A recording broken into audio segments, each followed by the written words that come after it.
Floating Harbour, Chapter 4. Published on the 24th of August, 2019. She is perched upon the place where my elbows rested, on the wood slat top that acts as table between the bench's seats, using one to support her placed and left side foot as the other one hangs suspended. Eyes watching the sculpted man gaze across the water whilst I watch the cascade girl gaze across the cobbles from the corner of the bench in a copied pose. Once more entranced, the girl is free again, and her wondering might soon rival mine, and once more concernedly curious, I am piqued to wonder over whether this child of 10 or of 11 or 12 is with or without guardian, though seeing she is older than it first appeared upon the mistless moment of the morning's movement, I leave her to her white-dressed wanderings and to her playful taking of the form she looks at. Standing, perched, leaning, looking, the cafe exit frames me for the passing people, becoming entrance to one that walks toward me. As I reabsorb my weight from the wall that would not notice surely either way, and begin to step down so as to let the walking woman pass, for a moment, at the limit of perceptibility, she is swallowed and the harbour with her. Convulsion, mud, water, stench, and sails, and now she brushes past, expressing with a glance her uncertainty over whether I am inconsiderate or just out of sorts.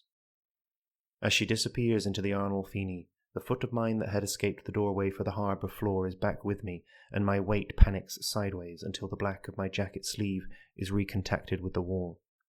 A fleeting feeling of pressing and oppressing down upon me, a heart held within a moderate grip, while a brain darts around the body for escape. The flush of an attack fades in cold, fresh air that drifts to me with peaceful force. Calmed confusion, mud, water, stench, and sails, whilst I step again, this time succeeding, and walk along the path of the breeze to its seeming source, to where it emanates from an empty bench that stands under tree shade and over cobbles. I step uncertain, and my boot is soaked, stinking, sinking within a stagnant pool of rum, but as I look toward the smell and step toward the side, I stumble into and on the wooden barrel that lost a portion of its contents to the mud. A seagull's screech as I am perched where sat the cascade girl, boots both dry and clutching to the cobbles. Flight impetus courses in the place of blood, breath shorter than the eyes are wide. My right hand ungrips the bench and comes up blackened, coal dust stripped from my fingers by the wind that carries thunderous iron, steel, and stone as sound in and amongst the sudden heat. Yet as I wipe upon the tree my blackened hand, it's clean, and I grasp it in my left and then place both upon the trunk, forehead, battered and fragile wall, concealing chaos, falling slowly to the bark. The fist that's clutched around the heart is softened by the breeze, again that cold, fresh air. The curtains of my closed eyes pull up and back, pupils coated as the pre-dawn city in the watery mist. My jacket rises out of place as I slump down along the tree, turning front to side to back, as weakened legs yield, release, left center of my chest still thumping. Only the muscles of my face and my beating heart are not drained to lifeless on the ground against the tree beside the bench that neighbours nearby Cabot on his piece of wood. Neither he nor I can see out to the edge and through the mist and to the water, now that it's reformed as thickest fog, white and grey in flux as the gulls in hidden flight. Periodically they screech, they sing, sounding like an echo from the distant gorge, and like a spirit's wail through nested time. Visible only are ourselves, the 4 trees and the 2 wooden benches, while the jet-black railing and the ground between us all come slowly in and out of view. The voice of calm and query does not fit the man in sculpture, though it seems to emanate from nowhere else. Where do we go from here? I scramble back to the clutching of the bench and to the planting of my feet below it, though we might get lost in the layers. While my eyes stay wide, they are threatened with cover by the heaviness of the brow above them. I see no cafe, and I see no water, no sleeping giants and no harbour strait.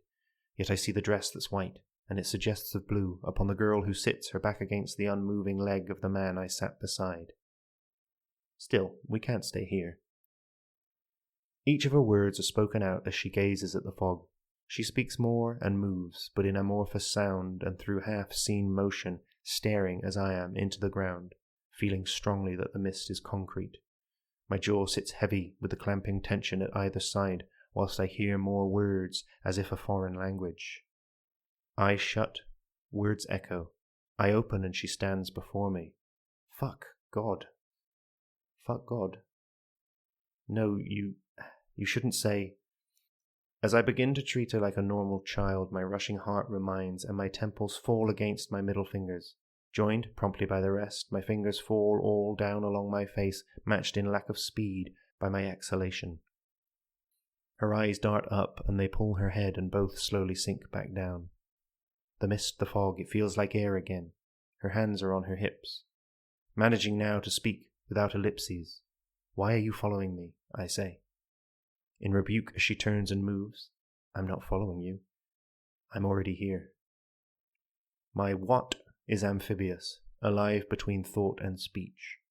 Aware again of the force with which my back teeth are touching, I use my thumbs upon either side to massage muscle that is acting out a mental state. She is closing distance between herself and the bars, clothed and stripped intermittently of mist, and the fog responds to the closeness of her presence, wisping apart and away, though revealing only more behind it. Hey, try this, she calls as she reaches toward it, her right hand causing echoes in the fragile fabric of the mist and fog, weaving slowly till the elbow passes above and beyond the border of the railing. As I feel like fleeing from the pressure of the unspoken threat that is solid once again behind me, I leave the bench and fight on forward, fighting not to progress, but fighting to keep the progress ordered.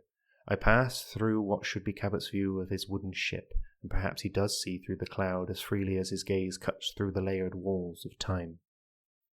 Her head flirts with turning as I confusedly approach, but instead she adds her left hand to the game. I feel a little trapped. Try and grab some. What is it? Mist. Knowing not what to say, I don't say it. Knowing not who she is, I still move. Both her hands pull back away and my right goes up, toward, and the mist recloses round. The space made by the girl is missing. My arm sighs downward as I look intently at the space that failed to meander away in reaction to my movement. I feel her curious gaze, and I feel it move from me as she strings her words together. Not so easy to wander free and aimless anymore. I do not lift and move my gaze, but keep it where it is, as I put my words in order. I like wandering free and aimless. Do you? Now I lift and move my gaze, but settle it again back where it had been. You don't think I do? I don't think the wandering is free and aimless. The railing has not returned from out the mist for many moments, where before it never went for long. As I turn around to ask her things, I see the gaps between the cobbles filling, the fog wisping sparsely around my boots and then back to ground. I am shaken by containing all I feel within my head. As both my palms press temples in, I shudder through my neck and arms. My rows of teeth try to push beyond each other. I ask, what the fuck is this? From beneath the clutching of my thumbs and fingers. And don't give me another fucking obvious answer. The breath leaves, and my face rests in my palms, supported from where my elbows press into my midriff. The space behind my eyes is clouded. As her voice flows soft yet strong, you can't keep circling the surface of things. I raise my head to find bench, cobbles, trees, and Cabot missing. Only a whiteness. Cascade girl in the mist. She smoothly climbs on top of something that I cannot see, perched in air as if on some boulder or the edge of the bench that used to be here. And I don't see what's so bad about obvious answers, so long as they're the answers. My mind is desperate to be given no roof or walls but the sky, and my heart beats hard against the lack of control, the uncertainty, the unknown. I'm sorry. As I apologize, my eyes long to make out clear what lies beyond the whiteness.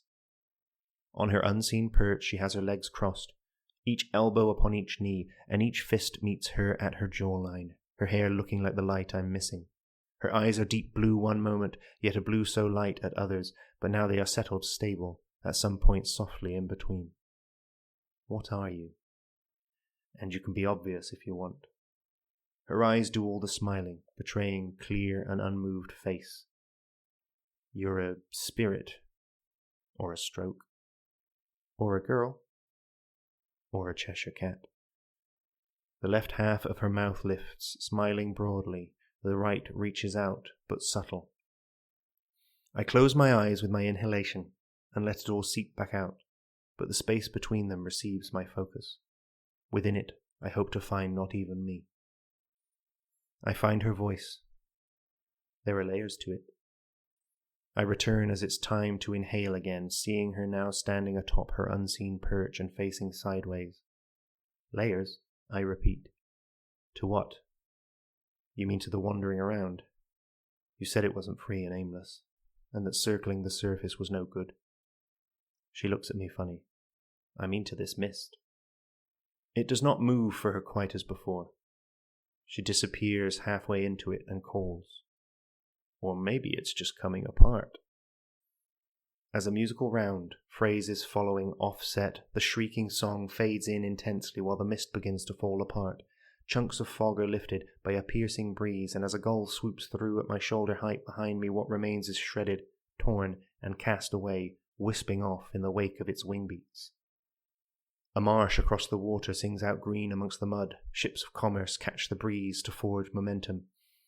Without railing, cabot, bench, or tree, I keep my corner as I stand amidst the masts and men, dogs and barrels, smell and sounds, the sky and river. It laps against the shore of a field of grass no longer covered by the cranes, the sheds, the train tracks, and I feel a pull upon my back that takes me full toward the ground as she saves me from the wood that frames the sails, as rope is thrown to tie the boat to Bristol Harbour. I scramble over cobble, not ghosts but living, and the mist has risen, torn to hold up the sky, spread about the blue and out around the sun. What the fuck is this? My body speaks, for I cannot. The panicked prey awakes and writhes beneath my skin. It's the harbour side. She speaks right through the shouts that see a barrel nearly lost between the vessel and the land. The dark blue of my jeans in places lies beneath wet mud, yet I find my feet, if not my footing. There is no art house cafe, but another building in its stead, and that damn girl who keeps me safe and terrified. She beckons and I stumble, but I make it to the wall. Here she stands, smiling at the risen. The church bells keep the time, even as the city fails to keep the year. There is so much to be said, and yet there is nothing I can think to say. The wind is cold and full about me, as I stare out and merely manage. Got a name? Iteru. Iteru. It is a word on the edge of recall, though I am not sure from whence I know it nor its meaning. It flows. It does. What? Flow. I thought that. I heard you say it. Self-amused by her mimicry of my tone and raised eyebrow, she lets the imitation fade into a smile as she walks to the edge to look down into the river. Joining her vantage point, I look instead across at her. What does it mean then? Your name. It means me. Content with this, she remains reading the river's surface. Not content with this, I smile and do likewise. Of course it does.